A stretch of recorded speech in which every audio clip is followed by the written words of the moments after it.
오즈의 마법사 제1장 회오리 바람.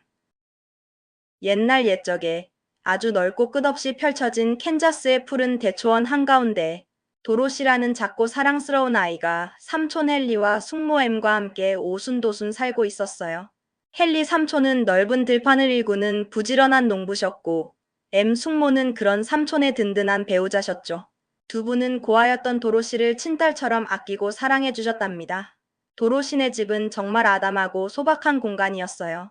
먼 곳에서 마차로 직접 나무를 실어 날라야 했기 때문에 집을 크게 지을 수는 없었거든요. 그래서 집은 겨우 4개의 벽과 단단한 바닥, 그리고 아늑한 지붕만으로 이루어진 작은 방 하나가 전부였답니다. 그 방 안에는 세월의 흔적이 느껴지는 녹슨 요리용 난로 하나가 놓여 있었고, 식기를 가지런히 넣어두는 찬장, 그리고 모두가 둘러앉을 수 있는 작은 탁자와 서너 개의 의자가 전부였죠.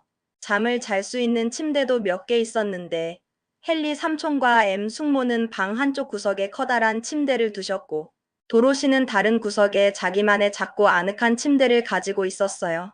다락방 같은 건 생각조차 할 수 없었고 일반적으로 있는 지하실도 없었답니다. 대신 사이클론 지하실이라고 불리는 특별한 구멍이 땅속에 파여 있었어요. 혹시라도 무시무시한 회오리 바람이 불어와서 집을 송두리째 부숴버릴 만큼 거세질 때면 가족들은 얼른 그곳으로 몸을 피해야 했죠. 이 지하실은 바닥 한가운데에 있는 뚜껑문을 통해 들어갈 수 있었고 뚜껑을 열면 튼튼한 사다리가 작고 어두운 구멍 속으로 길게 이어져 있었답니다. 이 지하실은 가족들의 안전을 지켜주는 유일한 피난처였어요. 도로시는 가끔씩 그 어둡고 작은 구멍을 내려다보며 어떤 생각을 했을까요? 아마 무섭고 두렵기도 했겠지만 동시에 가족을 지켜주는 든든한 공간이라고 생각했을지도 몰라요. 도로시가 집문간에 서서 주위를 둘러보면 사방 어디를 봐도 넓디 넓은 대평원 말고는 아무것도 보이지 않았어요. 키 큰 나무 한 그루도 없고 다른 이웃집도 보이지 않아서 그저 끝없이 펼쳐진 평평한 땅이 저 멀리 수평선 너머 하늘 끝까지 이어지는 것처럼 보였죠. 뜨거운 태양은 오랫동안 갈지 않은 땅을 온통 회색 덩어리로 딱딱하게 말려버렸고 그 딱딱한 땅 사이사이에는 기다란 균열들이 마치 거미줄처럼 쭉쭉 나 있었답니다. 푸른 풀조차도 푸르지 않았어요. 태양이 오랫동안 긴 풀잎의 끝을 태워버려서 풀들도 사방에 보이는 다른 모든 풍경처럼 모두 지친 듯한 회색빛으로 변해버렸거든요. 도로시네 집도 예전에는 예쁜 색으로 칠해져 있었지만 강렬한 태양이 페인트를 부풀어 오르게 만들었고 사정없이 내리는 비가 그 페인트를 모두 씻어내 버려서 이제는 집도 다른 모든 풍경처럼 칙칙하고 회색빛이었어요. 모든 것이 회색빛으로 물든 캔자스의 풍경은 도로시의 눈에도 늘 익숙하지만 어딘가 쓸쓸하게 느껴졌을 거예요. 엠 숙모는 처음 캔자스 이곳에 오셨을 때만 해도 젊고 생기 넘치는 아름다운 아내였어요. 하지만 오랜 세월 동안 강렬한 태양과 거친 바람을 정면으로 맞으며 많이 변하셨죠. 그 혹독한 자연은 숙모의 반짝이던 눈빛에서 총기를 빼앗아 가버렸고 숙모의 눈은 이제 차분하고 깊은 회색빛이 되었어요. 숙모의 뺨과 입술에서도 발그레한 붉은기를 모두 앗아가 버렸고 이제는 그것들도 모두 회색빛으로 변해버렸답니다. 숙모는 마치 오랜 시간의 무게를 견딘 나무처럼 여위고 수척해지셨고 이제는 좀처럼 웃는 모습을 찾아볼 수 없었어요. 부모를 잃어 고아가 된 도로시가 처음 숙모에게 왔을 때 엠 숙모는 아이의 밝은 웃음소리에 깜짝 놀라 비명을 지르며 가슴에 손을 얹곤 하셨어요. 도로시의 명랑하고 천진난만한 목소리가 들릴 때마다 늘 그러셨죠. 그리고 지금도 숙모는 도로시가 여전히 무언가를 보고 즐겁게 웃을 수 있다는 사실을 보며 늘 신기해하고 대견하게 여기셨답니다. 어쩌면 도로시의 웃음소리가 숙모에게는 잃어버린 자신의 젊음과 활력을 떠올리게 했을지도 몰라요. 헨리 삼촌은 한 번도 크게 소리내어 웃는 모습을 보여주신 적이 없었어요. 삼촌은 이 넓은 농장에서 아침부터 밤까지 정말 열심히 묵묵히 일만 하셨고 즐거움이 무엇인지 모르시는 분 같았죠. 삼촌의 긴 수염부터 발끝에 신은 거친 장화에 이르기까지 삼촌의 모든 것이 마치 캔자스 땅처럼 회색빛이었어요. 삼촌의 얼굴에는 늘 엄숙함이 깃들어 있었고 필요한 말 외에는 거의 하지 않으셨답니다. 삼촌의 굳게 담은 입술과 깊게 패인 주름은 캔자스 대초원에서 살아남기 위한 고된 삶의 흔적을 보여주는 듯 했어요. 하지만 도로시는 알았죠. 삼촌이 말은 없지만 늘 따뜻한 마음으로 자신을 지켜보고 있다는 것을요. 그런 삼촌과 숙모의 집에서 도로시를 웃게 만들고 마음을 환하게 밝혀준 건 오직 사랑스러운 강아지 토토뿐이었어요. 토토는 도로시가 주위의 모든 것들처럼 무채색의 회색으로 변해버리지 않도록 지켜주는 아주 소중한 존재였답니다. 토토는 회색이 아니었어요. 그는 작은 검은색 개였는데 아주 부드럽고 윤기 흐르는 긴 비단결 같은 털을 가지고 있었고 그의 작고 검은 눈은 그의 귀엽고 동그란 코 양옆에서 늘 장난스럽고 즐겁게 반짝이고 있었어요. 토토는 하루 종일 쉬지 않고 신나게 뛰어놀았고 도로시도 그런 토토와 함께 신나게 놀며 토토를 정말 많이 사랑했답니다. 토토의 활기 넘치는 모습은 회색빛 일상 속에서 도로시에게 큰 위안과 기쁨을 주었어요. 토토는 도로시의 가장 친한 친구이자 가장 소중한 가족이었죠. 도로시는 토토의 부드러운 털을 쓰다듬으며 그 작은 심장이 두근거리는 것을 느낄 때마다 행복해졌답니다. 하지만 오늘은 토토조차도 평소처럼 신나게 놀고 있지 않았어요.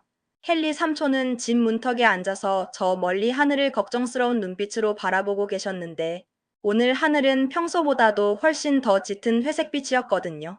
도로시는 토토를 품에 꼭 안고 문가에 서서 삼촌처럼 알 수 없는 불안감에 하늘을 올려다보았어요.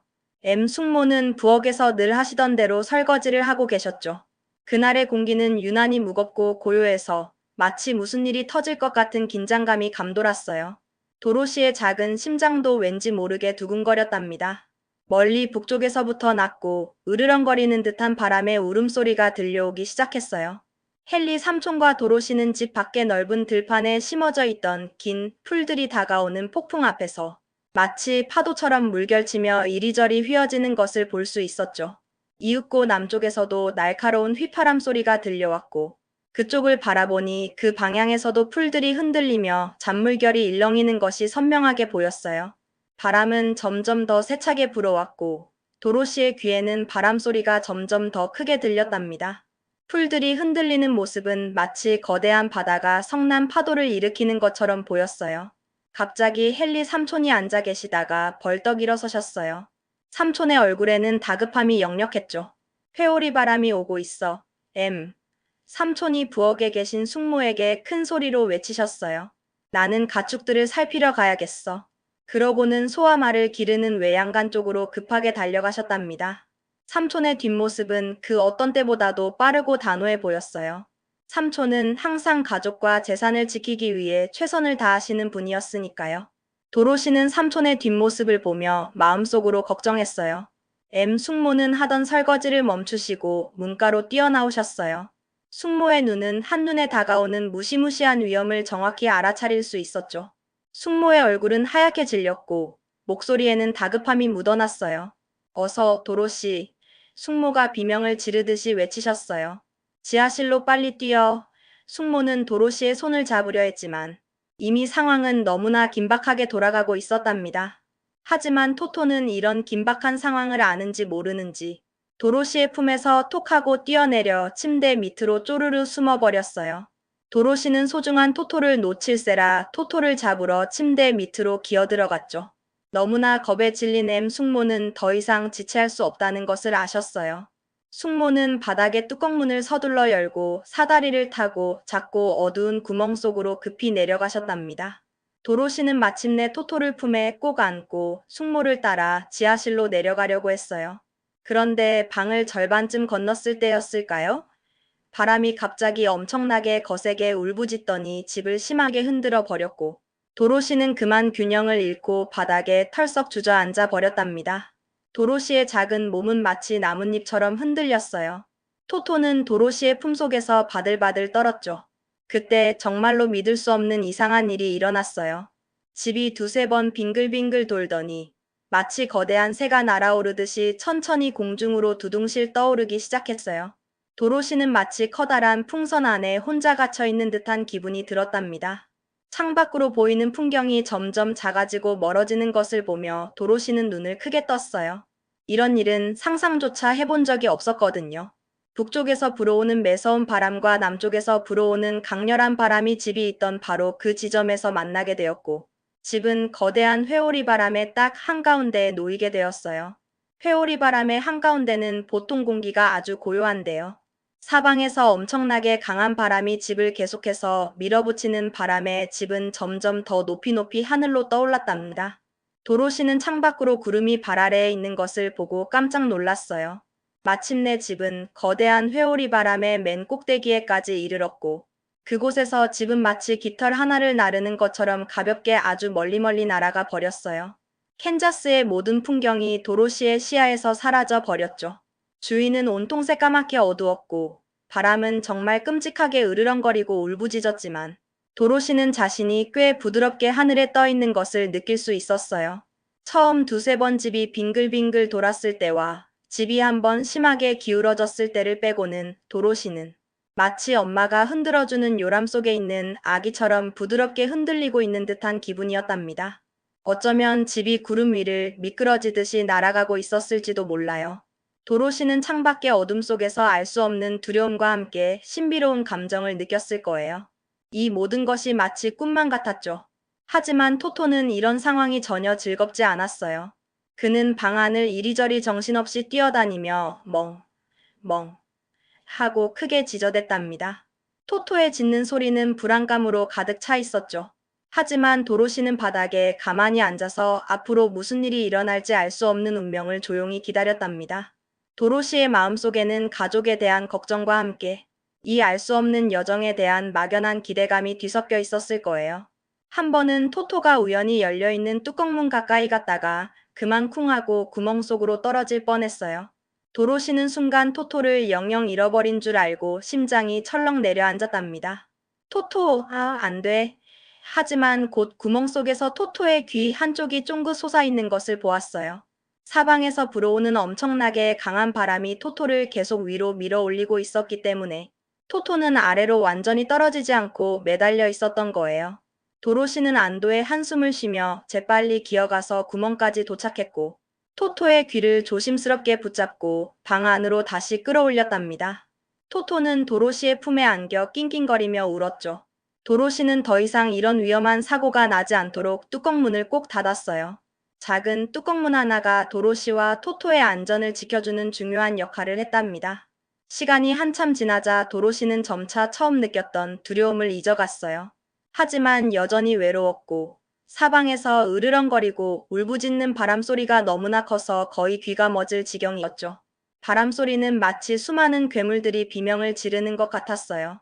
처음에는 집이 다시 땅으로 떨어질 때 산산조각이 날까봐 너무나 무서웠지만 시간이 지나도 아무 일도 일어나지 않고 집이 하늘을 계속 날아가자 도로시는 점차 걱정을 멈추고 조용히 기다리기로 마음먹었어요.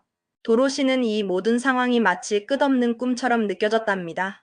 마침내 도로시는 흔들리는 바닥을 조심스럽게 기어가서 침대에 올라 누웠고 토토도 도로시 옆에 와서 몸을 웅크리고 함께 누웠답니다. 도로시는 토토의 따뜻한 체온을 느끼며 작은 위로를 얻었어요. 집이 격렬하게 흔들리고 바람이 쉬지 않고 울부짖는 소리가 계속 들려왔지만 도로시는 곧 눈을 감고 깊은 잠에 빠져들었어요. 꿈속에서 도로시는 어쩌면 헨리 삼촌과 숙모 그리고 캔자스의 넓은 대평원을 다시 만났을지도 몰라요. 도로시의 작은 꿈은 과연 어떤 모습으로 펼쳐질까요? 이 모든 신비로운 여정은 이제 막 시작되었답니다. 도로시는 꿈속에서 어떤 새로운 모험을 꿈꾸고 있었을까요? 그리고 이 알 수 없는 여정의 끝에는 무엇이 기다리고 있을까요? 도로시의 모험은 이렇게 회오리 바람과 함께 시작되었어요.